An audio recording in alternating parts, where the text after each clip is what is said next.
All right, hey, good morning. That's Noel, of course, and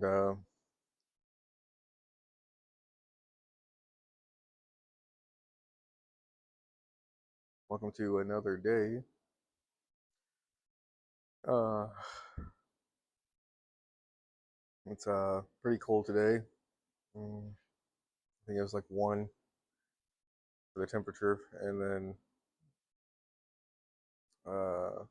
got snow yesterday, but I don't think we're supposed to get any today, so that'll be a nice break, and then it's supposed to warm up this weekend, or not this weekend, but this next week, and be in the 40s again. So um, that's kind of more of a pain than anything. At least when you're running dogs, because it'd be nice if it would just stay frozen and everything can stay clean.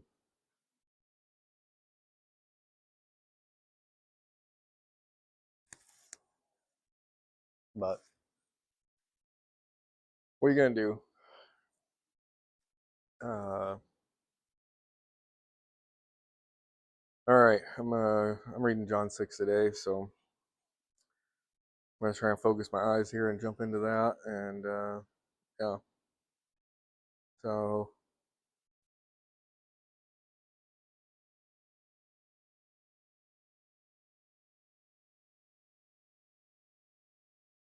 sometime after the decide, or gosh, stop. Sometime after this, Jesus crossed to the far shore of the Sea of Galilee, and a great crowd of people followed him because they saw the miraculous signs that he had performed on the sick. Then Jesus went up on a mountainside and sat down with his disciples. The Jewish Passover feast was near.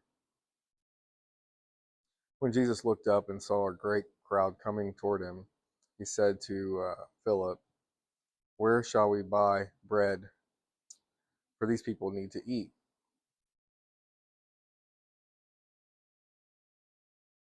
He asked this only to test him, for he already had in mind what he was going to do. Philip answered him,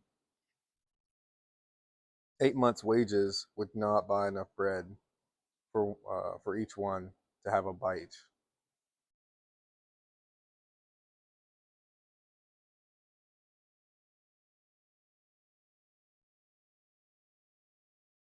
Another of his disciples, Andrew, Simon Peter's brother, spoke up. "Here is a boy with 5 barley loaves and two small fish. But how far will they go among so many?" Jesus said, "Have the people sit down."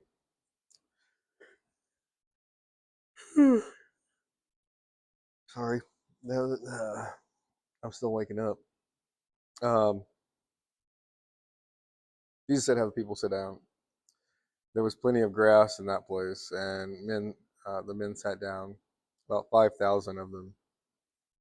Jesus took the loaves, gave thanks, and distributed to those who were seated as much as they wanted, and he did the same with the fish.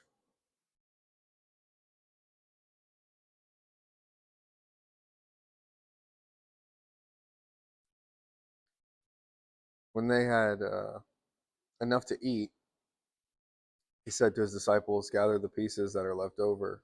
Let nothing be wasted." So they gathered them together uh, and filled 12 baskets with the pieces of the 5 barley loaves. And uh, sorry, with the pieces of the 5 barley loaves over by those uh, who had eaten. After people saw the miraculous sign that Jesus did, they began to say, "Surely this is a prophet who has come into the world." Jesus, knowing that they intended to come and to make him king,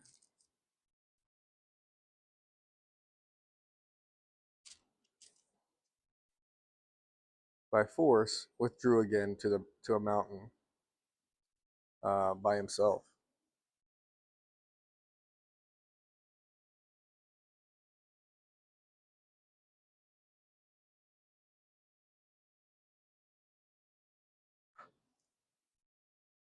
Oh, when evening came, sorry, something down there.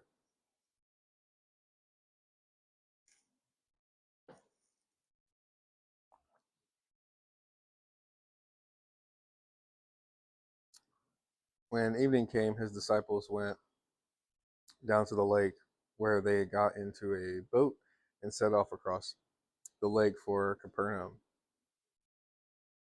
By now it was dark, and Jesus not yet joined them, or had not yet joined them.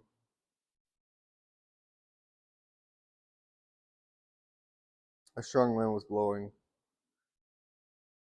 and the waters grew rough. When they had rowed 3 or 3.5 miles,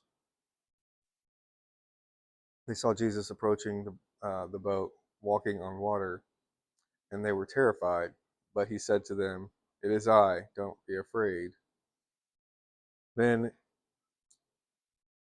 they were willing to take him into the boat, and immediately the boat reached the shore um, where they were heading.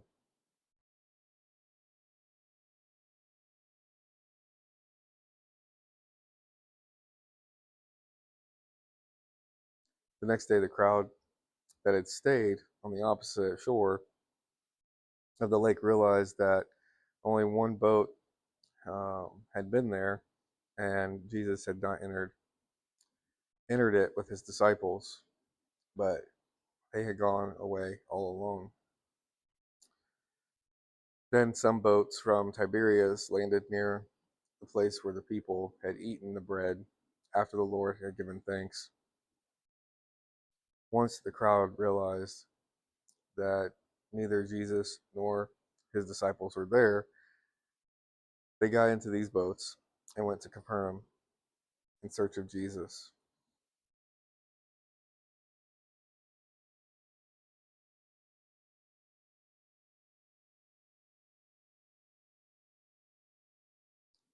When they found him on the other side of the lake, they asked him, "Rabbi, when did you get here?" Jesus answered, "I tell you the truth. You are looking for me uh, not because you saw miraculous signs, but because you ate the loaves and had your fill. Do not work for food that spoils, but for food that endures to eternal life, which the Son of Man will give you. On him, God the Father has placed his seal of approval." They asked him, "What must we do uh, to do the works God requires?" This is important. Well, Jesus answered, "The work of God is this, to believe in the one he has sent."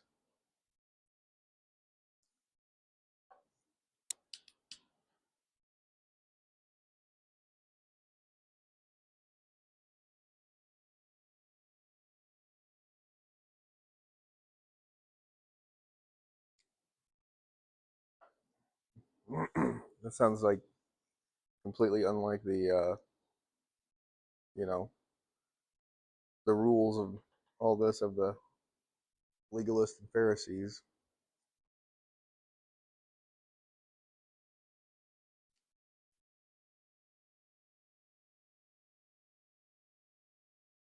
So they asked him, let's see, "What miraculous sign then will you give that we may see it and believe you?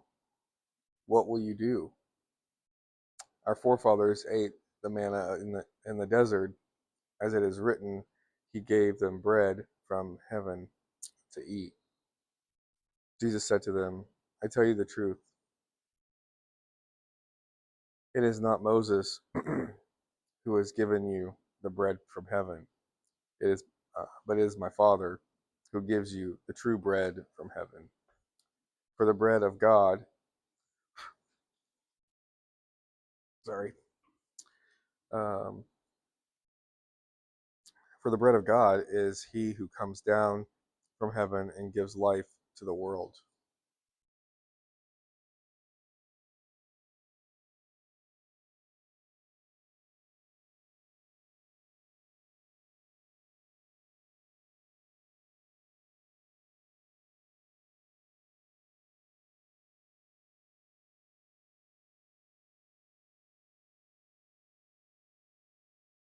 Sir, they said, from now on give us this bread. Then Jesus declared, I am the bread of life. He who comes to me will never go hungry, and he who believes in me will never be thirsty. But as I told you, you have seen me, and still you do not believe. All that the Father gives me will come to me, and whoever comes to me, I will never drive away. For I have come down from heaven not to do my will, but to do the will of him who sent me. And this is the will of him who sent me, that I shall loose none of sorry, none of all that he has given me, but raise them at the last day.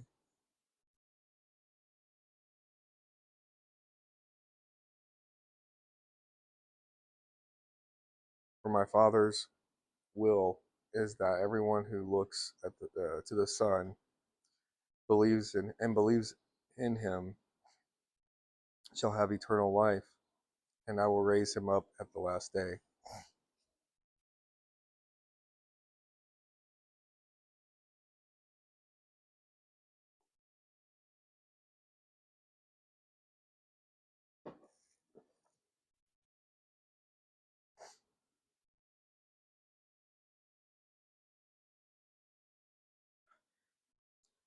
At this, the Jews began to grumble about him because he said, I am the bread that came down from heaven.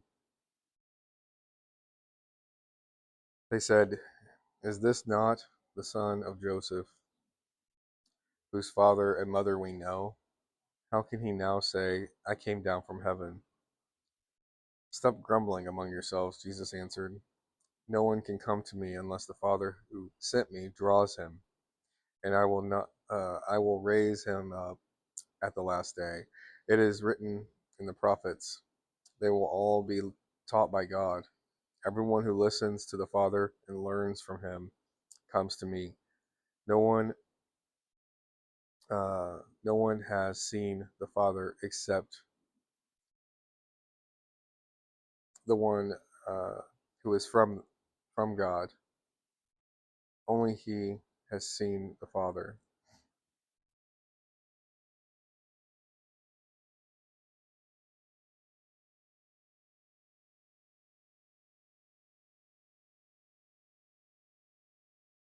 Your forefathers ate the manna in heaven or in the desert, yet they died. But here is the bread that comes down from heaven, which a man may eat and not die. I am the living bread that came down from heaven.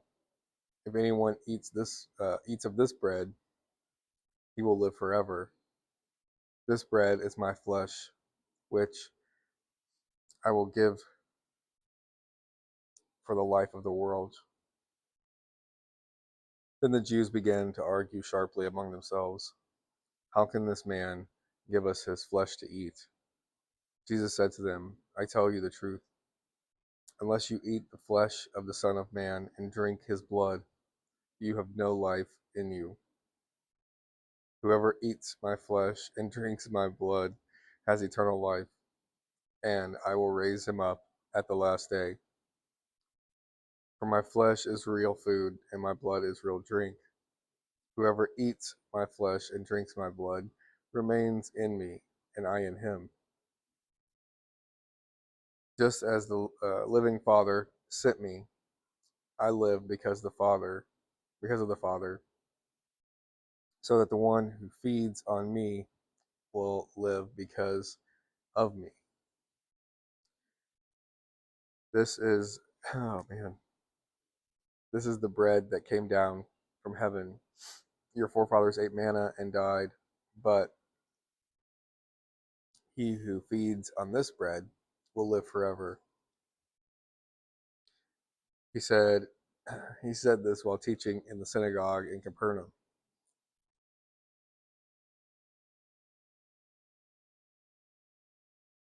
On hearing it, many of his disciples said, "This is a hard teaching. Yeah, who can accept it?" Aware that his disciples were grumbling about this, Jesus said to them, "Does this offend you? What if you see the Son of Man ascend to where he was before? The Spirit gives life, the flesh counts for nothing. The words I have spoken to you are spirit, and they are life. Yet there are some of you who do not believe." For Jesus had known from the beginning which of them did not believe and who would betray him. He went on to say, "This is why I told you that no one can come to me unless the Father has enabled him."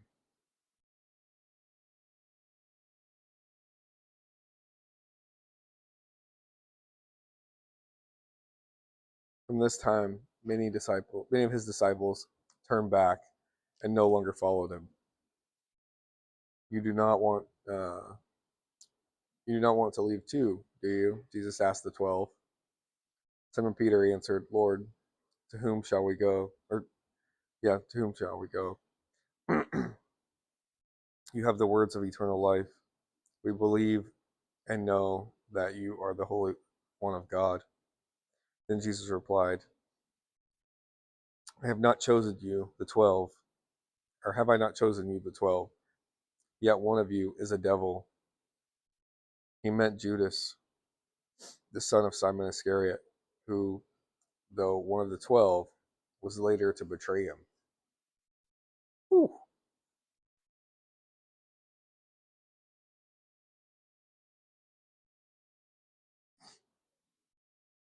Yeah, I mean, uh,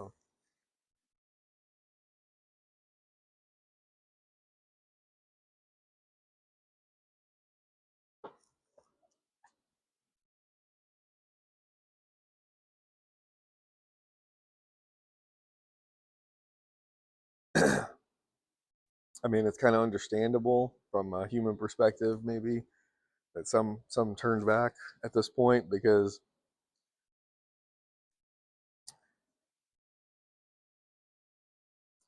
I think even today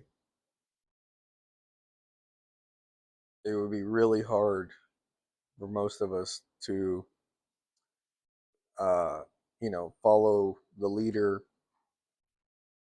that says like, you know, you have to eat my flesh and drink my blood, to remain in me and all this.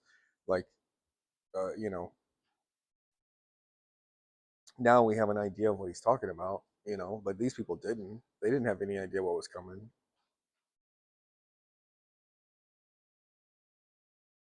I mean, they could have had an idea, like it's written about in the Old Testament, Isaiah and all this stuff. Um, but they're not putting all these dots together. I don't think for the most part. Um, you know, and these people, it, I don't remember. I think there's something like 400 years between like Malachi and the New Testament. So like these guys went hundreds of years, it seems, without um, one of the Old Testament prophets and all of that. Like, um,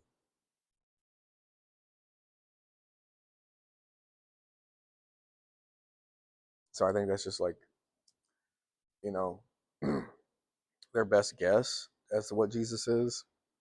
Um, but I mean, yeah, I understand. I guess like Uh,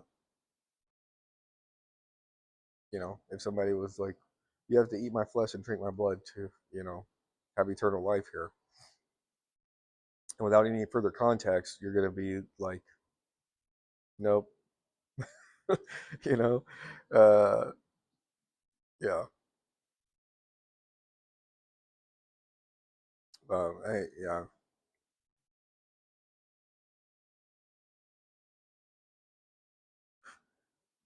I think it was, you know, designed that way. And, like it seems like Jesus does a lot of this, um,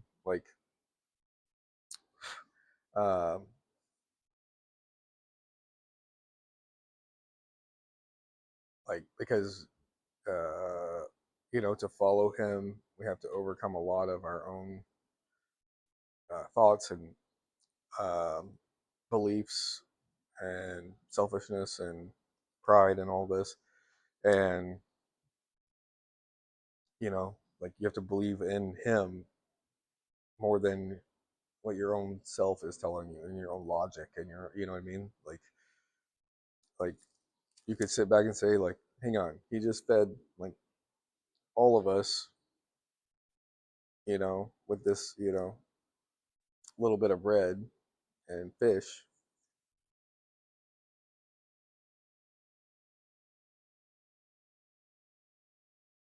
you know, and now he's walking on water. And then,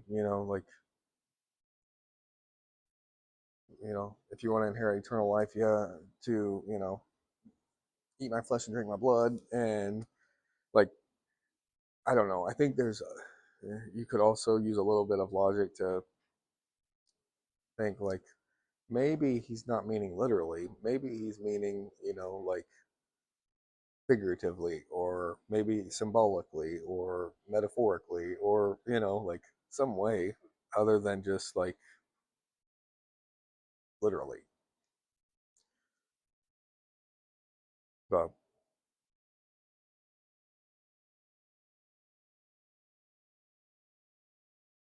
and then, he goes on, he's talking to his 12 disciples. And, I don't know, it's like John saying here, um, he knew, gosh, I don't know where it was, but he knew that like one would um, betray him, since the beginning, and it's like,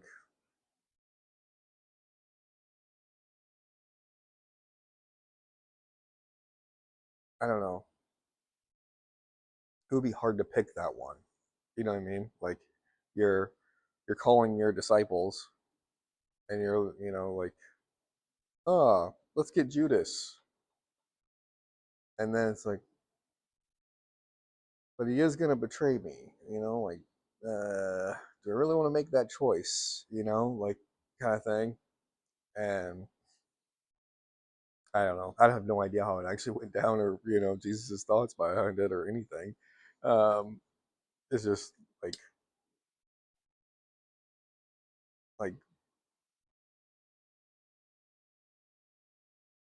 I don't know. That would be a hard one to pick if you had an idea that he was going to betray you, from the beginning.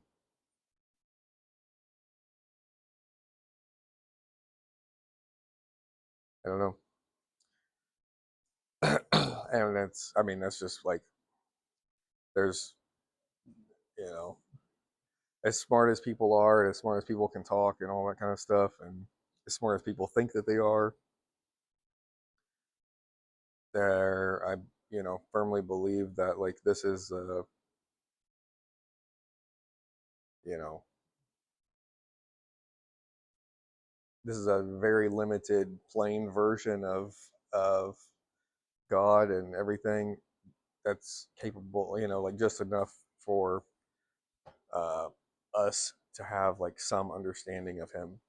Uh, I don't think you know it has the answer to every single thing and whatever out there that we could possibly think of. because most of what we think of is just irrelevant. Like, you know, it's like, why did Jesus pick Judas? Well, at the end of the day, who really cares? Because that's not the point of the story. You know, uh,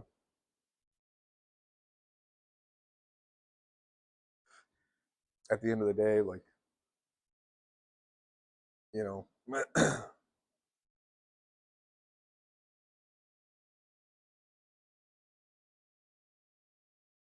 all Christians should be, able to be taught with like a high degree of, um, you know, wisdom and education. Minimally the four gospels, um, and and you know, I don't know. I think a lot of that's lacking. Um,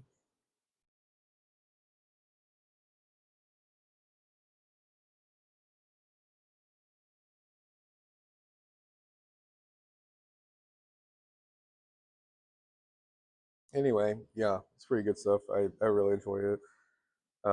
Like I said before, I'm not a professional reader. May have some slight, I don't know, dyslexia, whatever you want to call it, slow reading. But it's not about any of that. It's more just my grandkids want to hear me talk one day when I'm not here. I'll put it off there. Yeah, I